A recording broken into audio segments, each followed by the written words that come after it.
Hi everyone, and welcome back.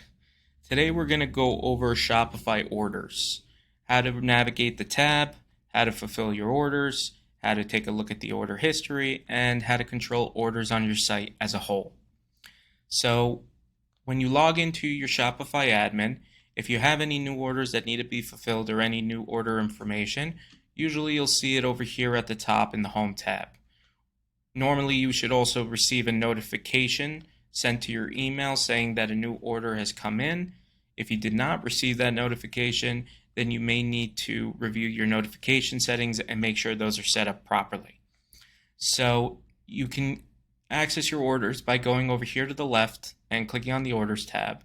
You'll also see over here there's a little 3 icon, which means that there are 3 orders that need our attention. So if we click on the Orders tab, this is going to give you all your order information as a whole, and we're going to go over all of that today. So going from left to right, we have the order number, we have the date that the order was placed, the customer who placed the order, and if there's any company name assigned, the company will appear at the bottom. If you want some more customer information, you can click this little drop-down icon. It'll give you some information about the company or the customer. You can see the total they paid for the order, the status of the order. So the payment status will either be unpaid, will be partially paid, will be fully paid, partially refunded, or fully refunded. It will also tell you if a payment is due and it's overdue. You'll also see a notice over here. Now you also have the fulfillment status. Fulfillment in the Shopify world essentially means shipment. So an order can either be unfulfilled, meaning nothing was shipped out of that order, partially fulfilled, meaning some items were shipped and some weren't, or completely fulfilled, meaning the entire order was shipped out. You can also see how many items were in a particular order over here, and you can click the drop-down icon as well to see the specific items included. Over here you have the delivery status. You have the method of delivery that the customer chooses during checkout, and you have any tags that you assign to an order over here. Now, you can also filter down your orders in a couple of different ways. Shopify includes some of these presets over here, either unfulfilled orders, unpaid orders, any open or closed orders, but you can also create your own filters. So over here in the top right, you have the search and filter. So if you wanted to search for a particular order number, you can search it here. Or you can add filters if you want to filter down your order. So if you wanted to add a filter, click this Add Filter button, and you can filter orders by using any of this data over here. So let's say I wanted to filter down high-risk orders. So I would choose risk level, high, and if there were any high-risk orders, they would appear over here. You can also stack filters. So if, let's say, I wanted to see any high-risk orders that were placed in a particular date range, so I can also add the date, and let's say the last 30 days. So any high-risk orders in the last 30 days will appear over here. And I can remove filters by just clicking the X button. So now this will just show me orders in the last 30 days. And the beauty about this is that you can save any filters that you create by clicking the Save button over here. And now your filter will appear here at the top. I accidentally just overwrote the closed filter, but if I wanted to create a new one, I can create a view by clicking this plus button, giving it a name. So let's say high-risk orders. Click Create View. And now I can add my filters. So we would do risk level is high. And now we can save this as high-risk orders. And we can go back to this anytime we want and look at our high-risk orders. If you want to delete a filter you created, you can just click this drop down, and they give you a couple of options here, but we can just go ahead and click delete. You can also edit the columns that show up in the order information. So these are all additional hidden options that are in the order section. that you can just enable by clicking this little eye icon and clicking save. So now when I come to the orders, I will see those icons over here. So every filter has its own separate icons, so you would need to go ahead and enable it for whichever filters you want, but for now we'll just keep it as is. So that's how you look at your orders as a whole. So now let's go look into a particular order. So we'll look at order 1007. So you can enter the order by clicking on it. And we'll go over all this order information from the top down. So starting at the top, we have the order number, the payment status, and the fulfillment status up here, the date the order was placed, and where the order was placed from. So in this case, it's our online store. Now, the first box over here is going to show us the shipment status of any of the items in the order. So in this case, there's one item in the order. It's unfulfilled. We have the item that was placed. So we have these 100 gauge bags, and this is the specific style of bag that the customer placed. And they ordered one of this particular style. So you see the one icon over here and the SKU number tied to that order. Over here on the right, you have how much they paid per style. They bought one of this styles, so the total was $5.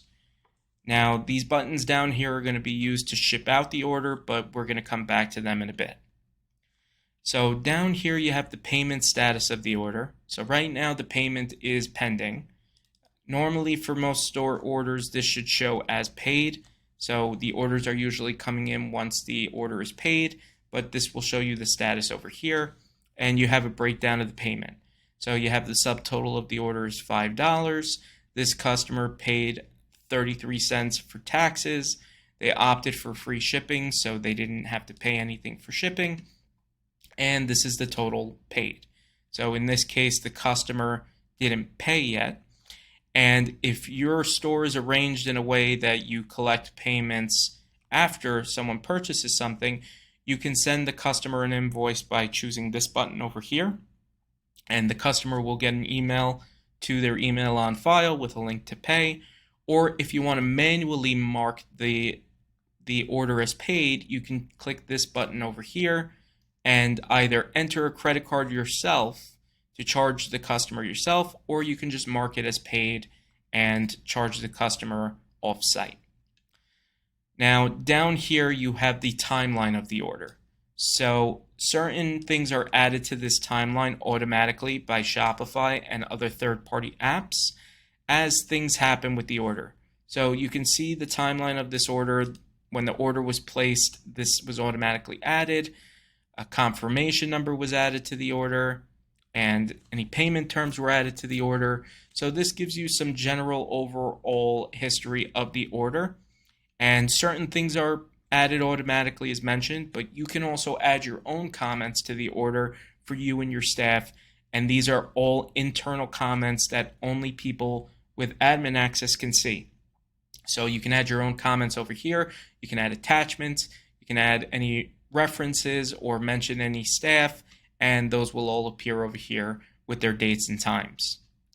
Now, over here on the right is the notes section. This won't always be used. It depends on your store. If your store enables checkout notes, so when a customer buys something, if they can add a note to the order, that will appear over here. In this case, this store also allows for a PO number, which will also appear over here. And if you have certain apps on your store, certain apps may have permissions to add their own individual boxes over here if they have anything to do with your orders. Those are usually automatically added by apps and can't be manually added. And down here you have the customer information. You have the customer's name, any orders that they placed. You can click here or here to go to the customer's profile and see their order history. You have the customer's contact information over here. Right now we have an email, no phone number. You have the company name, and you have the shipping address and the billing address. And continuing down, you'll also see a conversion summary. So this is some information about the order. So this says this is the customer's third order. it's their first session on the Shopify store, and it's their first session in the last day. And you can click here to see more information, and you can also tag your order. Now, tags are mainly used to refer to orders when you're in the orders tab and you're doing a search, and you can tag orders based off of whatever you like and for whatever your needs are. For now, we're going to leave this blank. Now, you can control certain things about the order up here. So you can refund an order by clicking this More Actions tab. You can cancel the order over here. You can print an order slip over here. If you wanted to see the confirmation page that the customer saw when they finished placing their order, you can click the View Order Status page, and it will take you to that final checkout page. So this is what the customer would see when they finish checking out on your store. So right now, because this customer doesn't have any payments assigned, they didn't pay for their order, the refund option is not here. So let's say we marked this as paid. So we're going to mark this as manually paid for this example. So we can mark this as paid. So the customer paid $5.33. Now we have the option to refund the order. So you can give either a partial refund or a full refund. So if you click refund, you can choose which items are being refunded. You can put a reason over here. If you're keeping track of quantities and keeping track of inventory and you want to restock this item and add it back to the inventory, you have the option to enable that here. And if you only want to give a partial refund, you can adjust the total refund amount over here. So when you refund an item, it will automatically add the full item amount. But if, let's say, you include a restocking fee or you don't want to refund the whole thing, you can put in a manual amount over here. And once you click refund, the customer will receive their refund. It takes a few days to process depending on the card carrier. And you have the option whether or not you want to choose the customer notification. By default, it is selected, but you can unselect it over here. So right now, we'll leave this as is. In this case, now it shows that the customer is paid. So now we have to ship out the order. So you have the option of shipping out in two separate ways. You can either do a manual fulfillment, which means that you're shipping out the label, you're shipping out the order off of Shopify, and you just want to mark it as fulfilled. So if you click Fulfill Item, you would choose which items are going into this particular shipment. So in this case, one item is going into the shipment, one of one, and you can add your tracking number over here. You can add your shipping carrier over here. And you can choose whether or not you want to notify the customer that the order was shipped. And when you mark it as fulfilled, the order is going to be marked as shipped. So in this case, let's mark it as fulfilled. We'll put in a random tracking number. We'll choose USPS as the carrier. And Shopify, depending on the carrier, also lets you add a tracking link URL for the carrier. And this will all be included in the customer notification email. So in this case, let's just choose USPS. And now it shows that the order was paid. This is now marked as fulfilled. And this order would normally be marked as complete. So you also have the option to change the fulfillment status. If, let's say, you made a mistake, you can click these three dots in the corner. You can edit the tracking number. You can print a packing slip, or you can cancel the fulfillment. So when you cancel the fulfillment, it will go back as unfulfilled, and you can fulfill it all over again. The other option with Shopify is you can create a shipping label directly from your Shopify store. Now, Shopify gives you discounted shipping labels depending on what Shopify plan you're on. So everyone's calculated rates would vary. and it depends on where you're shipping it to, where you're shipping it from, and your current Shopify level. So if, let's say, we wanted to ship this out using a label, so we would click Create Shipping Label, and we would add the calculation is based off of the weight of the item. So if there is already weight assigned to the item, that weight will appear over here. You can edit the weight manually. And so in this case, this is where the order is shipping from. These are the items that are going into the order. So in this case, it's one item is going into this order. You would add your box over here. So in this case, if you had a preset combination of box and shipment, you can choose that over here. You can click to create a preset where you would give it a name, and you can preset your package. You can preset your shipping services, or you can preset your whether or not you include insurance. And you can choose this combination and select a preset so that you don't have to keep choosing the same things over and over. In this case, we don't have a preset. We have a preset box size over here, a 10 by 5 by 5 box, and you can add new packages as needed by giving them names over here. So if, let's say, we wanted to add a new box that we're shipping out, so let's say we do 12 by 10 by 10, you can choose whether or not the box will be used for future use. And if the box has a weight and you want to assign the weight, you can assign that over here and give it a name. You can also choose from a preset carrier box. So if, let's say, you're shipping out USPS flat rate small boxes, you can go into carrier package and choose from one of these carriers and choose their pre-made boxes. In this case, we'll add our standard box. So now we have the standard box. The total weight with the package weight, again, normally this would be updated with the item weight, but there is no item weight assigned, so let's add it manually. The calculation is based off of the weight of the order, so this needs to be accurate for you to get an accurate number. So let's say this was a 5-pound order. Okay, so right now our shipping services are not here because we don't have our carrier set up correctly.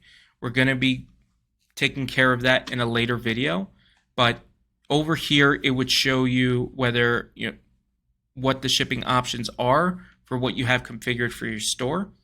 So you would choose your shipping carrier over here. If you want to add insurance, you would add that over here.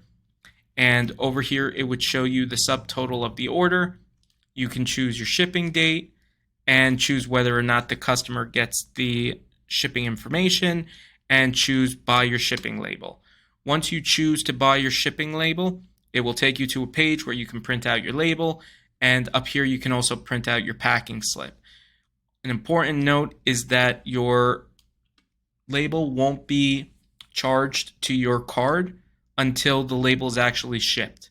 So if you bought a shipping label and want to cancel the fulfillment before you send it out, you have the option to do so as well by canceling the fulfillment over here. Now, the last thing I want to show you is how to send out an invoice from the Orders tab. So if you want to send a customer an invoice, you can create your own orders by going over here and clicking Create Order. And over here, you can add your items to the order. So you can either browse your store over here, and this will come up with your entire store directory. So let's say we have these bags, and these are the options that the bags come in. So let's choose this item. And you can choose how many of that item is included in this order. So let's say we are going to include 3 of these bags, and we'll include 1 more of another option. So that gets added here, and we'll include 2 of these. So here's the subtotal of the order. You can add a discount to this order by clicking this Add Discount button, and you can choose whether you're discounting based off of a set amount or a percentage off the order. So let's say we'll include $10. You can give it a reason. This will be visible to the customer in the invoice. So let's say we'll call this a loyalty discount. So you can also charge for shipping over here by clicking add shipping. You can choose free shipping, or you could add your own rates. So let's say we call this standard shipping, and we'll give it a $10 price tag. So the taxes are automatically set. If it detects that a customer is outside of your taxing state tax area, the tax will be removed, or you can exclude taxes by just clicking on it and unchecking tax. So now that the order information is set, you can assign a customer to this order. So we would assign this customer this address, and now the customer information is here. You can tag the order, and you can click create order. So once the order is set, you can click create. And now that this order has been created, you can choose the send invoice option, and this will send automatically to the customer's primary email, and they will have a link in the email where they can pay for that invoice. Before the orders are created, if you create an invoice before you finalize it, those orders will appear in the draft section. So until the order is created, the draft will appear over here. And then once you create the order, it will be moved over into the order section. And you have these additional tabs as well. If you want to see if you want to see a history of the shipping labels you created, they will appear over here. And finally, the last tab on the order section is abandoned checkouts. So as visitors come to your store, if you have visitors that come and leave, sometimes Shopify can record some information about your visitor history, which will be available over here, and that you can utilize in a few different ways. Right now, for this website, we don't have any abandoned checkouts, so there's not really any data to work with. But that is an in-depth overview of your order section, how it works, how to fulfill your orders, and how to operate the site as a whole.